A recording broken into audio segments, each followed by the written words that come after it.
2024 లేదా 25లో డిగ్రీ లేదా బీటెక్ చదివారా? సాఫ్ట్‌వేర్ జాబ్ కోసం ఎదురు చూస్తున్నారా? అయితే కోడ్ జ్ఞాన్ 100 డేస్ కోర్సులో చేరండి, జాబ్ సాధించండి. నమస్తే ప్రసన్న గారు. నమస్తే. పిల్లలు పడుకునే టైంలో ఖచ్చితంగా పేరెంట్స్ కొంత ఇంటరాక్ట్ అవ్వాలి అని చెప్తూ ఉంటుంటారు. నైట్ టైంలో ఎస్పెషల్లీ బెడ్ టైం అని కూడా మనం మాట్లాడుతూ ఉంటుంటాం. పడుకోవడానికి వెళ్ళినప్పుడు ప్రతి పేరెంట్ ఎస్పెషల్లీ తల్లి ఏ విధంగా ఇంటరాక్ట్ అవ్వాల్సిన అవసరం ఉంటుంది అంటారు? ఏ విషయాలను ఆ టైంలో మాట్లాడితే బాగుంటుంది అంటారు? పేరెంటింగ్ అనేది చిన్న విషయం ఏం కాదు. It's a long term psychological journey, పిల్లలకి ఇంకా పేరెంట్స్కి కూడా.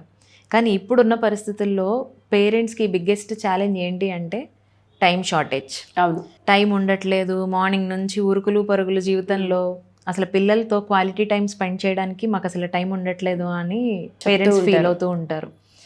ఆ క్వాలిటీ టైం లేకపోవడం వల్లే చైల్డ్ డెవలప్మెంట్లో ఇష్యూస్, బిహేవియరల్ ఇష్యూస్ అన్ని చాలా చూస్తున్నాము. సో అది ఏదో ఒక విధంగా మీరు దాన్ని పెట్టుకోవాలి అని చెప్పేసి మనం కౌన్సిలింగ్ సెషన్స్లో అండ్ ఇంతకుముందు చేసిన వీడియోస్లో కూడా చాలాసార్లు డిస్కస్ చేసాము. అలాగే బెడ్ టైం కాన్వర్జేషన్ కూడా పిల్లల యొక్క సైకలాజికల్ స్టేట్ని ఇంకా మంచిగా బెటర్ చేస్తుంది. ఆ కాన్వర్జేషన్ ఎందుకు అంటే పగలంతా కష్టపడి రిలాక్స్ అయ్యే టైంలో అమ్మ నాన్న నాతో మాట్లాడారు అన్నప్పుడు పిల్లలు చాలా సేఫ్గా ఫీల్ అవుతూ ఉంటారు. అది వాళ్ళ ఎమోషనల్ సెక్యూరిటీని స్ట్రెంథన్ చేస్తుంది. ఎస్. అలాగే ఆ 10 minutes 15 minutes క్వాలిటీ టైం, ఆ క్వాలిటీ ఆఫ్ కన్వర్జేషన్ ఏదైతే నడుస్తుందో దానివల్ల పిల్లలకి పేరెంట్స్కి కూడా ట్రస్ట్ అండ్ క్లోజ్నెస్ అనేది పెరుగుతుంది. పిల్లలు ఇలాగే ఎప్పుడైతే అలవాటుగా మార్చుకుంటారో ఎమోషన్స్ని వర్డ్స్ రూపంలో ఎక్స్ప్రెస్ చేయడము అనేది నేర్చుకుంటారు. సో ఆ 10 to 15 minutes కాన్వర్జేషన్ ఎంత క్వాలిటీగా ఉండాలి అనేది ఇప్పుడు మనం డిస్కస్ చేద్దాం. ఓకే. ఫస్ట్ క్వశ్చన్, పిల్లల్ని అడగాల్సిన క్వశ్చన్, నువ్వు ఈ రోజు చేసిన పనుల్లో ఏ పని వల్ల నువ్వు హ్యాపీగా ఫీల్ అయ్యావు? ఓకే. నీకు నచ్చిన విషయం ఏం జరిగింది అనేది అడగాలి. ప్రతిరోజు ఒకలాగే ఉండదు కదా. ఎక్స్పీరియన్స్, ప్రతిరోజు ఒక కొత్త ఎక్స్పీరియన్స్. మనకి ఎలా అయితే ఉంటుందో వాళ్ళకు కూడా అలాగే ఎగ్జామ్స్, టెన్షన్స్, ఆటలు పాటలు, ఆనందాలు ఇవన్నీ వాళ్ళకు కూడా ఉంటాయి.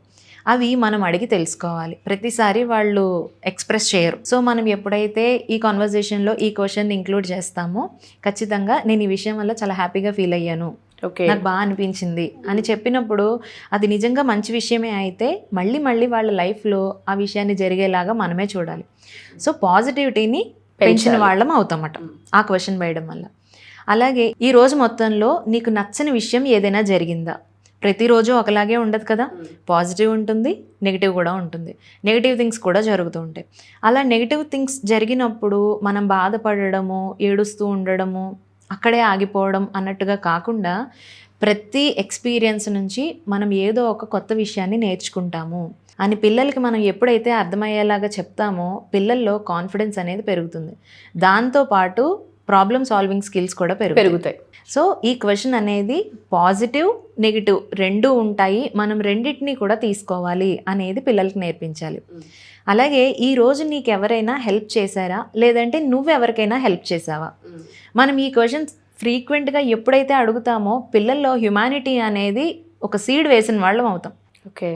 ఇప్పుడున్న పరిస్థితుల్లో ఎటువంటి షార్ట్స్కి, రీల్స్కి పిల్లలు అట్రాక్ట్ అవుతున్నారు, పక్క వాళ్ళని టీస్ చేస్తే వచ్చే ప్లెజర్ని తీసుకుంటున్నారు. సో ఇలాంటివి లేకుండా ఉండాలి అంటే మనము నువ్వు ఎవరికైనా హెల్ప్ చేసావా, ఒకవేళ నువ్వు ఎవరికైనా హెల్ప్ చేస్తే గ్రేట్గా ఫీల్ అవ్వు, లేదంటే నీకు ఎవరైనా హెల్ప్ చేస్తే థ్యాంక్స్ చెప్పు. గ్రాటిట్యూడ్ అనేది చూపించాలి. ఇవి మనం ఎప్పుడైతే నేర్పిస్తామో పిల్లల్లో హెల్పింగ్ నేచర్ అండ్ షేరింగ్ అనేది అలవాటు అవుతుంది. సో ఇది చాలా ఇంపార్టెంట్ క్వశ్చన్. ఈరోజు నీకు ఏదైనా నచ్చని విషయం జరిగిందా, నీకు అస్సలు ఇష్టం లేనిది, నువ్వు ఫేస్ చేయలేనిది ఏదైనా జరిగిందా అని అడిగినప్పుడు పిల్లలు ఆ రోజంతా పడే వాటిల్లో చిన్న చిన్న టెన్షన్స్, టీచర్స్ దగ్గర నేను చాలా నర్వస్గా ఫీల్ అయ్యాను అని చెప్తూ ఉంటారు. సబ్జెక్ట్ అర్థం కాలేదనో, లేదంటే గట్టిగా అరిచారు, లేదంటే నేను చేయని మిస్టేక్ కూడా నన్ను టీచర్ బ్లేమ్ చేశారు అనేవి సిచ్యువేషన్ ఏదో ఒకటి చెప్తారు కదా. అది ఎప్పుడైతే మనకి చెప్పేస్తారో వాళ్ళు స్ట్రెస్ నుంచి చాలా రిలీఫ్గా ఫీల్ అవుతూ ఉంటారు. సో క్వాలిటీ స్లీప్ అనేది పెరుగుతుంది, ప్రశాంతంగా నిద్రపోతారు. కొంత షేరింగ్ వల్ల తెలియకుండానే లోపలున్న భారాన్ని దింపేసినట్టు, కొండంత భారాన్ని దించేసినట్టు చాలా రిలీఫ్గా ఫీల్ అవుతారు అనమాట. అలాగే లాస్ట్ బట్ నాట్ లీస్ట్, ఇది చాలా చాలా ఇంపార్టెంట్ క్వశ్చన్. రేపు ఈ రోజు కంటే బెటర్గా నువ్వు ఏం చేయబోతున్నావు అదేదో పెద్ద పెద్ద విషయాలే అవసరం లేదు. డైలీ లేచే టైం కంటే కూడా ఒక 5 minutes ఎర్లీగా లేవడం కూడా అవ్వచ్చు. అవును, హోంవర్క్ ఎర్లీగా ఫినిష్ చేయడం అవ్వచ్చు. ఇలాంటి చిన్న చిన్న విషయాలు. నేను డైలీ కంటే బస్ కోసం ఒక 5 minutes ముందే వెళ్ళి వెయిట్ చేస్తాను. బ్రేక్ఫాస్ట్ తొందరగా ఫినిష్ చేద్దాం అనుకుంటున్నాను. ఇలాంటి చిన్న చిన్న డెసిషన్స్ కూడా అవ్వచ్చు. మనం ఈ 5 విషయాలు ఎప్పుడైతే పిల్లలతో రెగ్యులర్గా మాట్లాడుతూ ఉంటామో అప్పటికప్పుడు మనకి రిజల్ట్ కనబడకపోయినా కానీ ఒక 10 days 15 days అయ్యేటప్పటికి పిల్లలు ఓపెన్ కమ్యూనికేషన్ అనేది వాళ్ళకి అలవాటు చేయగలుగుతారు. సో ఎమోషనల్ ఎక్స్ప్రెషన్ అనేది ఎంకరేజ్ చేసిన వాళ్ళం అవుతాం. పైగా ఈ కాన్వర్జేషన్ జరపడం వల్ల మెంటల్లీ అండ్ ఫిజికల్లీ పిల్లలు అండ్ పేరెంట్స్ కూడా చాలా హ్యాపీగా ఫీల్ అవుతారు. అవును, అసలు వాళ్ళ జీవితంలో ఏం జరుగుతుంది అనేది అర్థమవుతుంది. ఎప్పుడైతే ఈ కాన్వర్జేషన్ డైలీ నడుస్తుందో పిల్లలు ఫస్ట్ మన దగ్గర ఏది దాచరు. ఎస్, మనకి తెలియకుండా చెయ్యాలి, అమ్మ నాన్నల దగ్గర కొన్ని విషయాలు దాచాలి అనే థాట్స్ ఎందుకు వస్తాయి అంటే పేరెంట్స్ నెగ్లెక్ట్ చేయడం వల్ల, పట్టించుకోకపోవడం వల్ల వస్తుంది. అవును, నైట్ టైం ఎప్పుడైతే ఈ కాన్వర్జేషన్ అంతా నడుస్తుందో ఒక రోజు కాకపోతే ఇంకొక రోజు అయినా ఆ రోజు చేసిన విషయాలన్నీ చెప్పేస్తారు. సో పేరెంట్స్ ప్రశాంతంగా ఉండొచ్చు.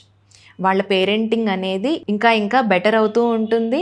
పేరెంట్స్ కూడా కాన్ఫిడెంట్గా పిల్లల్ని చూసుకోగలుగుతారు. ఎస్, సో మీరు చెప్పినట్టుగానే ప్రతి పేరెంట్ కూడా స్కూల్లో ఏం చేస్తున్నాడో ఏంటో అన్నది పేరెంట్ మీట్లోనో లేదంటే ఇప్పుడు టీచర్ కలిసినప్పుడో కాకుండా ఫస్ట్ పిల్లల దగ్గర నుంచి ఇన్ఫర్మేషన్ తీసుకునే ప్రయత్నం చేయాలి. అంటే ఆ బెడ్ టైంలో పిల్లలు కొంత మనతో పాటు ఉండడానికి ఆసక్తి, ఇంట్రెస్ట్ చూపిస్తూ ఉంటుంటారు. అండ్ ఆ టైంలో వాళ్ళ మూమెంట్ కూడా ఎటువైపు ఉండదు, ఒక్క ప్రజెంట్లో మాత్రమే ఉండే అవకాశం ఉంటుంది.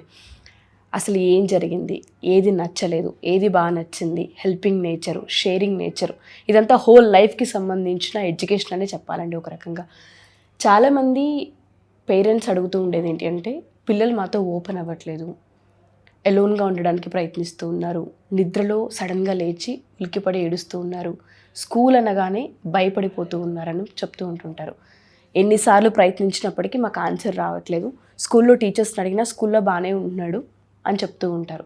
బట్ ఆ స్కూల్ జర్నీలో ఏం జరిగిందో మాకు తెలియట్లేదని అడిగే క్వశ్చన్స్ ఎక్కువ ఉంటూ ఉంటాయి. అలా పిల్లలు ఎవరైనా డిప్రెషన్లో, యాంగ్జైటీలో, ఫియర్లో కనుక ఉంటే మనం వాళ్ళని కౌన్సిల్ చేసే అవకాశం ఉంటుంది అంటారా? డెఫినెట్గా ఉంటుంది. చాలామంది టీనేజ్కి వచ్చిన తర్వాత పిల్లలు అన్ని విషయాలు పేరెంట్స్తో షేర్ చేయడానికి ఇష్టపడతారు. అవును, అది ఎందుకు అంటే పేరెంట్స్ ఫస్ట్ నుంచి కూడా ఆ కంఫర్ట్ అనేది పిల్లలకి ఇవ్వరు. స్ట్రిక్ట్ పేరెంటింగ్ అనే ఇళ్లలో మనం ఎక్కువ చూస్తూ ఉంటాం. ఇది పిల్లలు ఎమోషన్స్ని ఎక్స్ప్రెస్ చేసే విధంగా ఉండట్లేదండి, మాకు ఏది చెప్పట్లేదు, అసలు ఏం జరుగుతుందో మాకు తెలియట్లేదు, టీచర్స్ సైడ్ నుంచి కూడా కంప్లైంట్స్ ఉంటున్నాయి, కాకపోతే వాళ్ళు ఏం చేయలేరు కదా అంటున్నారు. సో అలాంటి పిల్లల్ని మనం కౌన్సిల్ చేస్తాము. At the same time parental counselling కూడా అవసరం అలాంటి వాళ్ళకి. సో మనం వీళ్ళని ట్రీట్ చేస్తాం. డెఫినెట్గా మ్యామ్. సో ఎవరైనా సరే ఈ వీడియో కనుక చూస్తూ ఉంటే పిల్లలు స్కూల్ నుంచి వచ్చిన తర్వాత చాలా డల్గా ఉంటూ ఉన్నారు, స్కూల్కి తిరిగి లేచి వెళ్ళమన్న ప్రతిసారి వాళ్ళలో కొంత యాంగ్జైటీ కనిపిస్తుంది, పెద్ద ఇంట్రెస్ట్ ఏం చూపించట్లేదు అని మీకు అనిపించినా ఇమీడియట్గా కౌన్సిలింగ్ రావాల్సిన అవసరం ఉంటుంది. అండ్ పేరెంట్స్ ఎవరు ఈ వీడియో చూసినా స్కూల్లో పిల్లలకి కొన్ని ఎడ్యుకేట్ చేయాల్సిన అవసరం ఉంటుంది. సో టీచర్స్ సైడ్ నుంచి ఏదైనా అవేర్నెస్కి సంబంధించిన కౌన్సిలింగ్ మీరు ఇప్పించాలనుకున్న, సెషన్స్ మీరు తీసుకోవాలి అనుకున్న డెఫినెట్గా ప్రసన్న గారిని అప్రోచ్ అవ్వచ్చు. కింద ఒక నెంబర్ స్క్రోల్ అవుతూ ఉంటుంది, దాన్ని మీరు కాంటాక్ట్ చేయగలిగితే ప్రసన్న గారి టీం అందుబాటులోకి వస్తారు. Thank you ma'am. Thank you.